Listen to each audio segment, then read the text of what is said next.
नील अभी भी चुपचाप खड़ा था।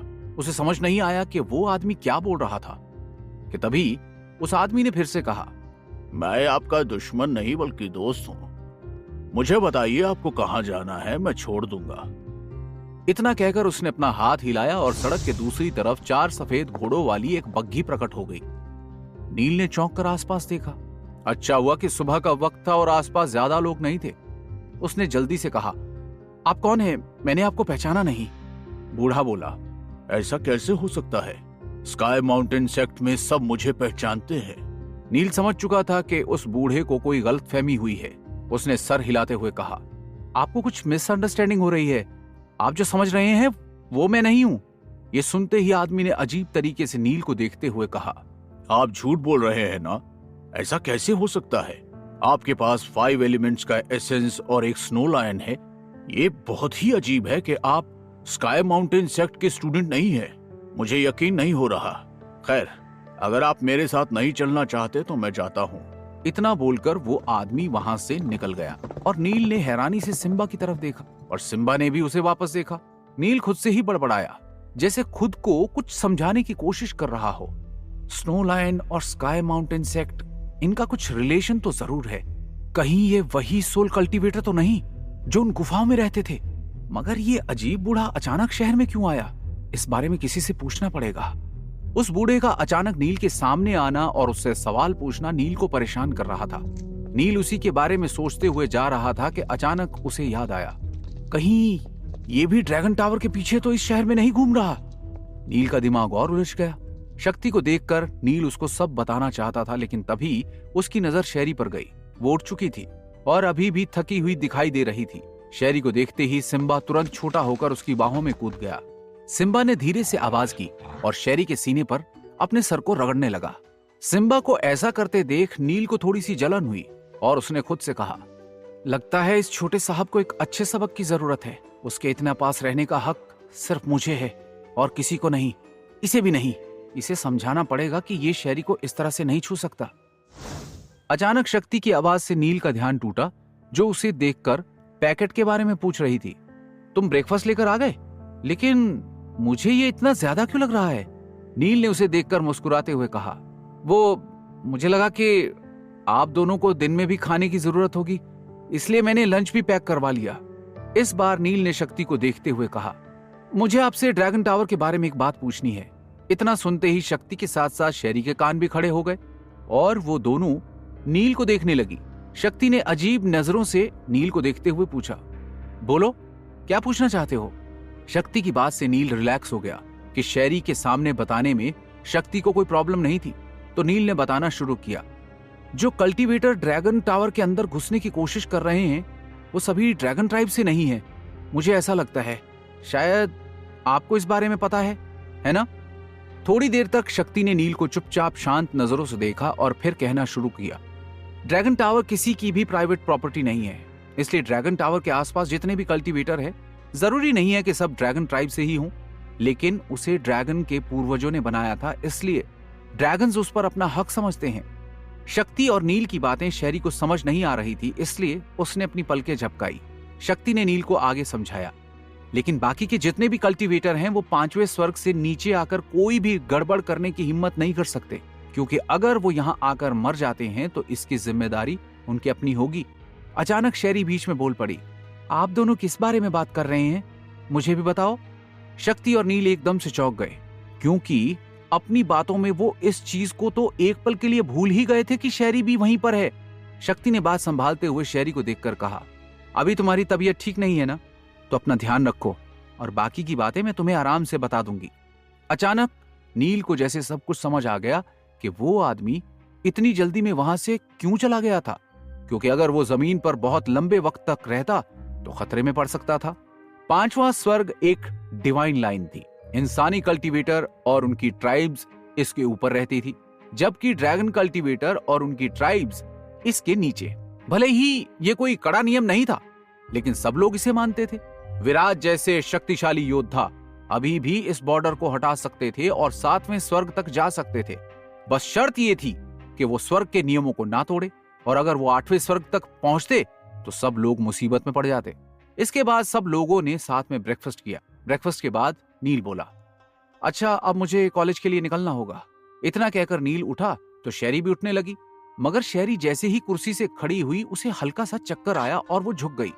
इस वक्त नील ने उसका हाथ पकड़कर धीरे से कहा, संभल कर, अभी तुम पूरी तरह से ठीक नहीं हुई हो, यहीं पर रहकर आराम करो जब तक तुम्हारे मॉम डैड वापस नहीं आ जाते, ठीक है? शैरी ने धीरे से अपनी गर्दन हिला दी। शक्ति उन दोनों को देखकर हैरान थी कि कैसे एक शैतान और चुलबुली लड़की इतने आराम से नील की सारी बातें मान रही थी। नील भी उसका एक गार्डियन की तरह ख्याल रख रहा था। नील ने देखा कि शैरी थोड़ी सी उदास थी। उसने फिर से कहा, देखो खुद को ज्यादा मत थकाना, जब मैं शाम को फ्री हो जाऊंगा तो तुमसे मिलने आऊंगा, ठीक है? फिर उसने शक्ति की तरफ देखते हुए कहा, मैं शाम को डिनर ले आऊंगा, आप शैरी का ख्याल रखना। इसके बाद वो उन्हें बाय बोलकर वहां से निकल गया। शक्ति के घर से बाहर निकलते हुए अचानक ही नील की गर्दन फिर से आसमान की तरफ उठ गई। नील को लगा जैसे कि किसी भी पल बारिश हो सकती है, क्योंकि आसमान में काले बादल नजर आ रहे थे। फिर वो एक ठंडी सांस लेते हुए बोला, जब से ड्रैगन टावर आसमान में दिखने लगा है तब से शहर में कुछ ज्यादा ही बारिश हो रही है। ड्रैगन टावर के बारे में सोचते हुए नील जल्द ही कैंपस तक पहुंच गया। तभी उसके कानों में करण की आवाज पड़ी, रात भर गायब रहने के बाद आखिरकार तू आ ही गया। अच्छा मेरे साथ स्टेडियम तक चल, क्योंकि मैं अपना फोन वहीं भूल आया हूँ। नील करण से बहस नहीं करना चाहता था, इसलिए चुपचाप उसके साथ चला गया। बास्केटबॉल कोर्ट जाकर करण ने अपना मोबाइल फोन उठाया और लौटते हुए दोनों दूसरी तरफ से आ ही रहे थे कि तभी नील ने देखा कि सामने कुछ स्टूडेंट्स ताइक्वांडो की प्रैक्टिस कर रहे थे। उसने अपनी नजर इधर उधर घुमाई तो देखा कि कुछ और स्टूडेंट्स भी ग्रुप में बैठकर आपस में बातें कर रहे थे। नील ने करण से पूछा, तूने कभी कराटे या ताइक्वांडो सीखने का सोचा है? करण बोला, अरे सोचा तो बहुत कुछ करने का था, लेकिन हर इंसान हर काम थोड़े कर पाता है। वैसे ताइक्वांडो कूल है, हाँ? अगर मार्शल आर्ट सीख जाए बंदा तो अलग ही इंप्रेशन पड़ता है। नील ने हंसकर कहा, तेरे लिए तो हर बात इंप्रेशन से ही शुरू होती है और इंप्रेशन पर ही खत्म हो जाती है। इंसान को सेल्फ डिफेंस के लिए भी मार्शल आर्ट्स सीखनी चाहिए। अचानक उसके कानों में एक तीखी आवाज गूंजी, जो ताइक्वांडो सिखाने वाले ट्रेनर की थी, जो थोड़ी तेज आवाज में प्रैक्टिस करने वाले स्टूडेंट्स को देखकर कह रहा था, ठीक से प्रैक्टिस करो, वरना लड़कियों के सामने तुम्हारी इंसल्ट हो जाएगी। उसकी बात सुनकर करण हंसते हुए बोला, ले सुन ले, ये बंदा सिखाई इसलिए रहा है ताकि ये लड़के लड़कियों पर इंप्रेशन झाड़ सके। नील ने गहरी सांस लेते हुए कहा, हाँ कोई बात नहीं भाई, जमाना ही खराब चल रहा है। उसकी बात सुनकर करण जोर जोर से हंसने लगा। अचानक नील के कानों में फिर से वही आवाज पड़ी, लेकिन इस बार उसने नील को बुलाया, तुम दोनों फिजिकली काफी फिट दिखाई दे रहे हो, हमारे क्लब में क्यों नहीं शामिल हो जाते? नील ने एक नजर उस ट्रेनर को देखा और फिर आसपास मौजूद स्टूडेंट्स के ऊपर उसकी नजर गई, जो धीरे धीरे उन लोगों को देखकर हंस रहे थे जो प्रैक्टिस करते हुए ट्रेनर की डांट खा रहे थे। उसने तुरंत अपनी गर्दन ना में हिला दी और कहा, नहीं एक्चुअली हम लोग पहले से ही बास्केटबॉल क्लब में हैं, पढ़ाई के साथ दोनों की प्रैक्टिस नहीं कर पाएंगे। इतना कहकर नील बिना ट्रेनर का जवाब सुने ही दूसरी तरफ बढ़ गया। जैसे ही नील दूसरी तरफ गया, एक लड़के ने आकर उस ट्रेनर के कान में कहा, आपको उसे जाने नहीं देना चाहिए था, उस लड़के ने माइकल को हराया था। ये सुनते ही ट्रेनर ने चौंकते हुए कहा, क्या सच में? माइकल तो काफी अच्छा फाइटर है और इसे देखकर लगता नहीं है कि इसने माइकल को हराया होगा।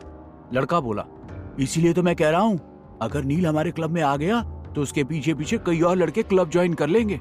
ये सुनकर ट्रेनर ने कहा, ठीक है, मैं दोबारा इससे बात करूंगा। करण और नील जल्दी जल्दी स्टेडियम से बाहर निकल आए और कॉलेज की तरफ चल पड़े। कॉलेज पहुंचते ही करण मैच के बारे में डिस्कशन करने रवि की क्लास की तरफ चला गया और नील अकेला अपनी क्लास की तरफ जाने लगा। आसमान में अभी भी बादल छाए हुए थे। अचानक नील ने महसूस किया कि आज वहां का माहौल काफी अलग था, क्योंकि काफी सारे लड़के लड़कियां एक साथ खड़े होकर किसी बारे में बात कर रहे थे। उनकी आवाज इतनी धीमी थी कि किसी को भी सुनाई नहीं दे रही थी। नील बुदबुदाया, आखिर आज यहाँ पर ऐसा क्या हो रहा है? ये सब लोग किस बारे में बातें कर रहे हैं? कॉलेज में कुछ हुआ है क्या? नील ने एक नजर सबकी तरफ देखा।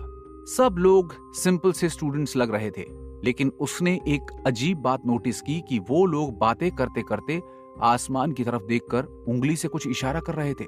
नील को कुछ अटपटा सा लगा और वो सोचने लगा, ये लोग बार बार आसमान की तरफ क्यों देख रहे हैं? बादल होना तो आम बात है और बादल के बाद बारिश भी होगी ही, फिर इन लोगों को आसमान क्या खास नजर आ रहा है? जैसे ही उसने ये खास शब्द बोला, नील के दिमाग में कुछ आया और उसने तुरंत अपना नेचर एसेंस एक्टिव किया और अगले ही पल वो चौंक उठा, क्योंकि जो उसे आम स्टूडेंट लग रहे थे उन सब के चारों तरफ अलग अलग तरह की रोशनी थी। नील तुरंत समझ गया कि वो इंसान नहीं थे। उसने खुद से कहा, इसका मतलब काफी सारे ड्रैगन्स कॉलेज में भी मौजूद हैं जो अपना नाम और रूप बदल कर रहते हैं। और हो ना हो ये लोग ड्रैगन टावर के बारे में ही बातें कर रहे होंगे, क्योंकि इन्हें भी वो नजर आ रहा है। पता नहीं और कितने कॉम्पिटिटर्स पढ़ेंगे। अचानक नील को एक जानी पहचानी सी आवाज आई। अरे क्या कर रहे हो? आसमान में कुछ खास है क्या? मैंने देखा काफी सारे स्टूडेंट्स आज आसमान की तरफ देख रहे हैं और अब जैसे कि वहां कुछ होने वाला हो। कहीं आसमान से कोई खजाना तो नहीं बरसने वाला जिसकी वजह से ये सब इतने एक्साइटेड दिख रहे हैं? नील एकदम से चौंक गया और खुद से बोला, ड्रैगन टावर एक खजाने का महल ही तो है जिसमें न जाने कितने खजाने हैं, और ये सब इसलिए खुश हैं क्योंकि इन्हें लग रहा है कि इन लोगों को भी कोई खजाना मिल सकता है। उसे सोच में डूबा देख मान्या ने टोकते हुए कहा, नील कहाँ खोए हुए हो? इतनी देर से तुमसे बात कर रही हूँ, जवाब तो दो। नील अपने होश में वापस आया और मान्या को देखकर मुस्कुराते हुए बोला, ओह कुछ भी तो नहीं। अच्छा चलो क्लास का टाइम हो रहा है। ये कहकर उसने फिर से एक नजर सारे स्टूडेंट्स की तरफ डाली। मान्या उसे कुछ अजीब तरह से देख रही थी और तभी वो नील को देखकर बोली, आजकल तुम बहुत मिस्टीरियस होते जा रहे हो। समझ नहीं आता कि तुम्हारे अंदर चल क्या रहा है। अब नील को लगा कि शायद उसने कुछ गलती कर दी है जिसकी वजह से मान्या को उसके ऊपर शक हो रहा है। वो खुद को संभालते हुए बोला, नहीं नहीं ऐसा तो कुछ भी नहीं है। वो एक्चुअली मैं थोड़ा सा बिजी था। तभी मान्या ने अगला सवाल पूछा, तुम किस चीज में बिजी थे? कल्टीवेशन में।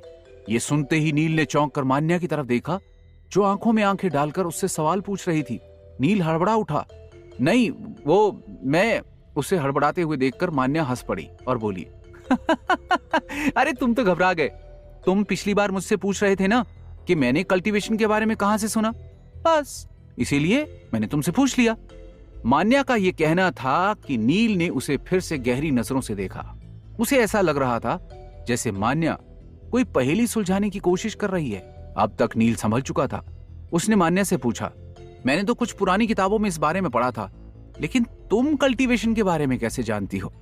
यह सुनकर मान्या ने गहरी सांस ली और नील बेसब्री से उसके जवाब का इंतजार करने लगा। तभी मान्या बोली, मैंने भी किताबों में इसके बारे में पढ़ा है। वैसे सच बताओ, तुम आजकल कहाँ बिजी रहते हो? कॉलेज भी नहीं आते? अब की बार मान्या के एक्सप्रेशंस देखकर ही नील समझ गया था कि वो झूठ बोल रही है और बात बदलने के लिए उसने नील से ही सवाल पूछना शुरू कर दिया है। क्या आज नील उगलवा पाएगा मान्या के मुंह से सच? क्या है स्काई माउंटेन सेक्ट का राज?